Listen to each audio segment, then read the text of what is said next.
Well, here we are. My first YouTube video. I didn't think it was gonna happen, but I get so many questions asking me what type of equipment I use and how I'm able to capture all of my action shots. So I felt like, what a better way than to show you guys kind of more of the behind the scenes, on location, and just what it's like to be in the water and capturing all these beautiful moments. For those of you that don't know me, Who are you? Come on, Craig. my name is Sean Evans. I'm a surf photographer and filmmaker.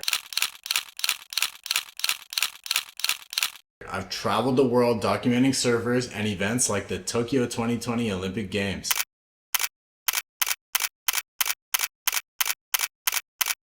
I decided to make this first episode about the Sony A1 Mark II with the Sony 85mm f1.8 for video use in the water.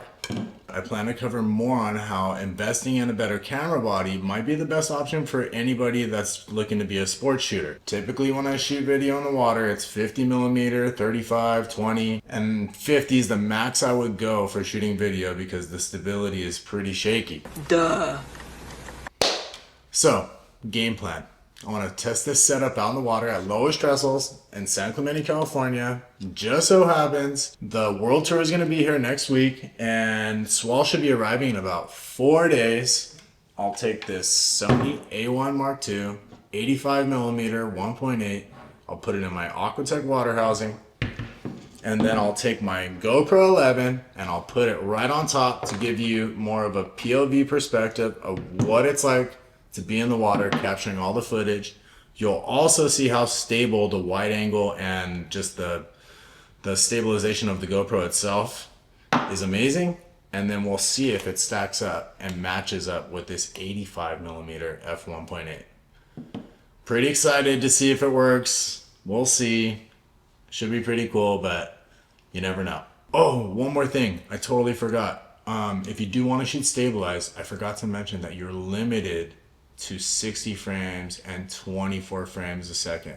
You can't shoot full slow-mo at 120 frames a second. If you want to do that, I recommend going back to like a wider angle lens and then you'll be able to stabilize a bit better in the water. But for now, this is just a test. So let's see how it goes.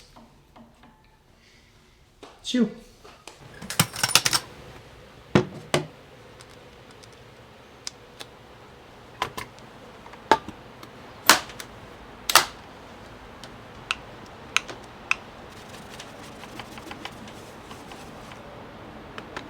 Now I'm here. We'll see.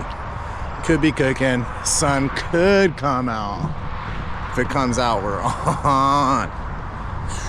To give a little context here, I'm only going to talk about stabilization. The GoPro's always stabilized, and the Sony A1 Mark II will be stabilized at 60 frames a second and not stabilized at 120 frames a second. I'll start with the GoPro. Right when I paddle out, I see Caroline marks. So here's first wave.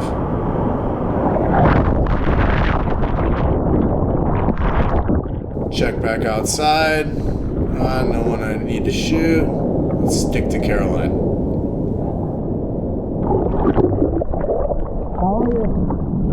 That was a sick wave. That was pretty sick. So I set my custom button to switch from 4K 60 to 4K 120 on the dime. And now here we have 4K 60 stabilized. As she paddles back out, I'm shooting 4K 120 with full slow-mo capability, but no image stabilization. Next we have Lakey Peterson, 4K 60 stabilized. Gabriela, 4K 120, not stabilized. She gets a little too close here, so let's check it out on the GoPro. Same wave.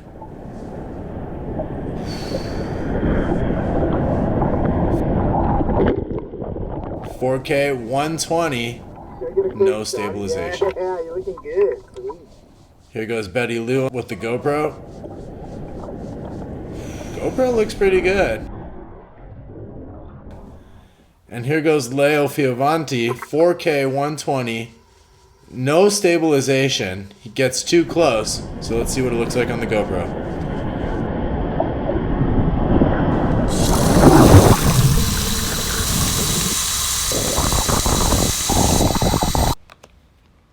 Talk about risking it for the biscuit. I'm an absolute boo for not bringing my helmet. Lay almost took my head off. Besides that, Sony A1 works. It's pretty sick. It kind of surprised me. I didn't think the 85 would be stable enough in the water. I felt like the GoPro and the 85mm was a great combination for covering distance, but when anybody got too close, the GoPro covered perfect. You just got to be careful. I highly recommend you bring your helmet. I couldn't believe how good the autofocus was. In my next video, I'm going to work with one of my favorite surfers, Kevin, the Baja Koala, and I'll test the autofocus out on him, and I'll kind of show you guys what I think is best to use in the water. I hope my first YouTube video provided you guys with some valuable information, hopefully a little bit of entertainment. I want to take you guys on board to more of the sweet locations that I get to go to and that I have a chance to document. I'll be heading to El Salvador next month, and I want to showcase more of the photographers that I work with and how they work and the gear that they use, and there's tons of more stuff to test. So let me know what you might want to see more of. Do you want to see more behind the scenes? Do you want to see more camera tests? And do you even care? But I hope that it was fun.